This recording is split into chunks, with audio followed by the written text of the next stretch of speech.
Hi hello అందరికీ నమస్కారం అండి. మీరు చూస్తున్నారు జేపీ అగ్రిటెక్ యూట్యూబ్ ఛానల్. నేను మీ జనపతిని. ముందుగా మనం చూసుకున్నట్లయితే ప్రధాన సమస్య వచ్చేసి ఇప్పుడు రైతులను చూసుకుంటే పూత రావడం మెయిన్గా జరగడం జరుగుతుంది. క్రాప్ సెట్టింగ్లో ఉంది కాబట్టి ఇవి ఎట్లాంటి మందులు స్ప్రే చేసుకోవాలి, అందులో బెస్ట్ కాంబినేషన్ ఏది. ఒక్కొక్కసారి మనకు దోమ హెవీగా ఉన్నప్పుడు కూడా, దోమ పురుగు మనకు ఉన్నప్పుడు కూడా పూత పింద ఆకు కూడా రావడం జరుగుతుంది. దోమ ఎక్కువగా ఉన్నట్టు రసం పీల్చడం వల్ల. అదేవిధంగా మనకు స్టార్టింగ్లో ఉన్న ఎర్రనల్లి కానీ పూతల పురుగు కానీ పోవాలి. ఇక నుంచి ఒకసారి విడిచి ఒకసారి నల్లికి సంబంధించినవి కూడా మనం ఫ్లవరింగ్ స్టేజ్కి వచ్చినప్పుడు కంపల్సరీ వాడుకోవాలి. ఎందుకంటే ఫ్లవర్ వచ్చింది అంటే ఆటోమేటిక్గా నల్లి మనకు అటాక్ అవుతుందని ఒక సూచన అన్నమాట. మనకు ఫ్లవర్ వస్తుంది అంటే కంపల్సరీ ఎన్నో ఒకటి మాత్రం కంపల్సరీ ఇక్కడ చూసుకున్నట్లయితే ఎన్నో ఒకటి రావడం జరుగుద్ది. దాన్ని అట్లాంటి సమస్యల నుంచి మనం ఒక బెస్ట్ కాంబినేషన్ తోటి ఎదుర్కోవాలి, సమర్థవంతంగా ఎదుర్కోవాలి. ఎట్లాంటి మందులు మనం స్ప్రే చేసుకుంటే దాని నుంచి మనం బయటపడే అవకాశం ఉంటుందని దాని గురించి ఈరోజు కంటెంట్ అండి. ముందు కంటెంట్లోకి వెళ్ళే ముందు ఛానల్ కొత్తగా చూస్తున్న వాళ్ళు ఛానల్ సబ్స్క్రైబ్ చేసుకోండి, లైక్ చేయండి, షేర్ చేయండి ఫ్రెండ్స్. షేర్ చేయడం వల్ల మోర్ దెన్ ఇన్ఫర్మేషన్ వేరే వాళ్ళకు కూడా వెళ్తుంది. చాలామంది సబ్స్క్రైబ్ చేసుకోకుండా వీడియో చూడడం జరుగుతుంది. అటువంటి వాళ్ళ ఛానల్ సబ్స్క్రైబ్ చేసుకోండి. సబ్స్క్రైబ్ చేసుకున్నట్టయితే మనకు కూడా కొంచెం బూస్టింగ్గా ఉండడం జరుగుతుంది. ముందుగా మెయిన్ వీడియోలోకి వచ్చినట్టయితే ఇది ధనుక వాళ్ళది ఒమైటు ఇలా ప్రాపర్ గేట్ అనే టెక్నికల్ 57% ఈసీ రూపంలో ఉంటుంది మనకు మార్కెట్లో. ఇది కనుక చూసుకున్నట్టయితే తెల్లదోమ, పచ్చదోమ, పేనుబంక, రసం పిచ్చే పురుగులు, కింది ముడత, పై ముడత, అదేవిధంగా ఎర్రనల్లికి కూడా సమర్థవంతంగా ఎదుర్కొని 24 రకాల నల్లుల మీద ఇది ఎఫెక్ట్ చూపడం జరుగుద్ది. ఎర్రనల్లి, నల్లనల్లి, కర్రెనల్లి, చాలా రకాల నల్లులు. ఇప్పుడు ఏదైతే మనకు పసుపచ్చ నల్లి ఉంటుంది, ఎరుపు రంగులో ఉంటుంది, గోధుమ రంగులో ఉంటుంది, వైట్ ఫ్లై కానీ ఇట్లాంటి అన్నిటికి కూడా ఈ ఒమైట్ ప్రాపర్ గేట్ టెక్నికల్లో ఉన్న మందు కనుక మనం ఎకరానికి ఇప్పుడు స్టార్టింగ్లో చిన్న మొక్కలే కాబట్టి మనం 1/2 లీటర్ కనుక మనం స్ప్రే చేసినట్టయితే మనకు సరిపోద్దండి. ఇందుకు కనుక మనం చూసుకుంటే ఇది ఇండోఫిల్ కంపెనీ వాళ్ళది అవతార్ అండి. Best of the best product. ఇప్పుడు మనం స్ప్రే చేయాల్సిన మందు ఏదైనా ఉంది అంటే కంపల్సరీ అవుతారండి. ఒకసారి న్యూట్రిన్స్ ఇచ్చుకుంటూ రెండవసారి ఇట్లా గనక మనం దోమకు అలాగే ఆకు రాలకుండా పూత రాలకుండా మనకు స్ప్రే చేసుకున్నట్టయితే మంచిగా మనకు రిజల్ట్ వచ్చే అవకాశం ఉంటుంది. ఇందులో టెక్నికల్ కనుక చూసుకుంటే జినిబు 68% WP రూపంలో ఉంటుంది.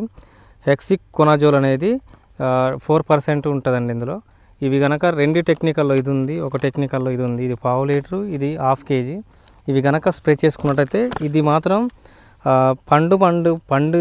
పూత పండు బండి రాలిపోవడం, అలాగే ఇటువంటి ఆకులు ఎక్కడన్నా అయితే ఉన్నాయో ఇట్లాంటి పసుపు రంగు ఆకులు అటువంటి మొత్తం కూడా క్లియర్ అయ్యే అవకాశం ఉంటుంది. ఇట్లాంటి కొట్టినప్పుడు ఏమైందంటే మొత్తం వచ్చిన పూత ఏదైతే ఉందో మనకు ఫ్లవర్ డ్రాప్ కాదు కాబట్టి మొత్తం కాయ సెట్టింగ్ అనేది కావడం జరుగుతుంది. ఇది వచ్చినట్టు అయితే అంటే దోమ ఆటోమేటిక్గా దోమ నల్లులు ఉండవు కాబట్టి, పురుగు కూడా ఉండదు కాబట్టి మనకు ఆటోమేటిక్గా చేను అనేది గ్రోత్తో రావడం జరుగుతుంది.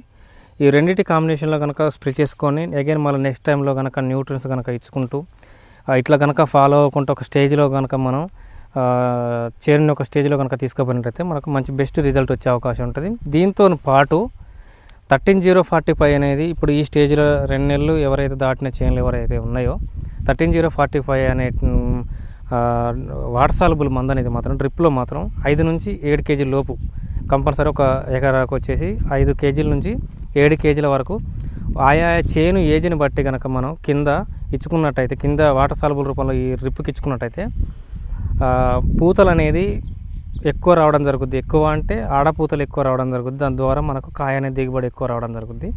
ఫ్లవర్ డ్రాపింగ్ అంటే పూత రాలిపోవడం అనేది చాలా వరకు తక్కువగా ఉంటుంది. 13045 అనేది స్ప్రే చేసిన అదేవిధంగా డ్రిప్లో ఇస్తే ఇంకా మరీ మంచిది. స్ప్రే చేసుకున్నా పర్వాలేదు.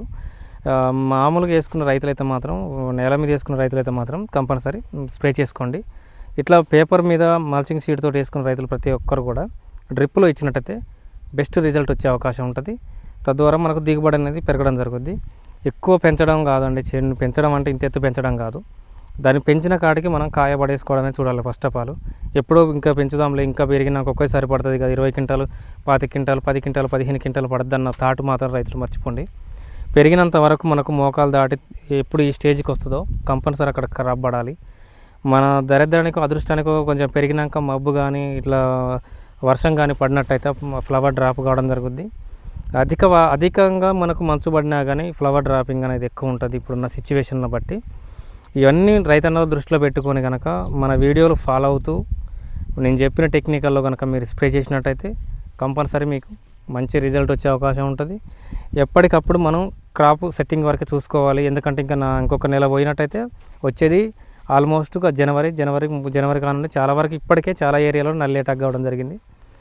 ఇప్పుడున్న సిచ్యువేషన్లో మనం దీన్ని ఎంతవరకు క్రాప్ సెట్టింగ్ చేసుకున్నట్టయితే మనకు రెండో క్రాప్ వరకు అదో ఇదో కొట్టుకొని చాలా వరకు మనం బయటపడే గట్టినయ్యే అవకాశం ఉంటుంది.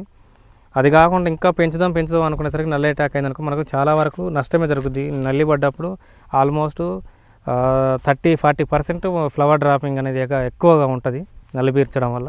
ఇవన్నీ దృష్టిలో పెట్టుకుని రైతులు ఫాలో కండి, మన వీడియోలు ఫాలో కండి. రైతులకు అవగాహన రండి. అవగాహన వచ్చినట్టు ఏంటంటే మాత్రం మంచి రిజల్ట్తో పాటు సమస్యల నుంచి గట్టెక్కడం ఎలా అనేది నేర్చుకోవడం జరుగుతుంది. ఇది ఒక గుణపాఠంగా ప్రతి ఒక్కరిది కూడా గుణపాఠంగా నేర్చుకోవాలి రైతులు అనేది. సో ఫ్రెండ్స్, మన వీడియో కనుక మీకు నచ్చినట్టయితే ఛానల్ సబ్స్క్రైబ్ చేయండి, లైక్ చేయండి, ఫస్ట్ కామెంట్ చేయండి. మీకు ఏమైనా ప్రాబ్లం ఉన్నా కామెంట్ చేయండి. నాకు తెలిసినంతలో మీకు నేను సజెషన్స్ ఇవ్వడం జరుగుతుంది ఫ్రెండ్స్. So bye.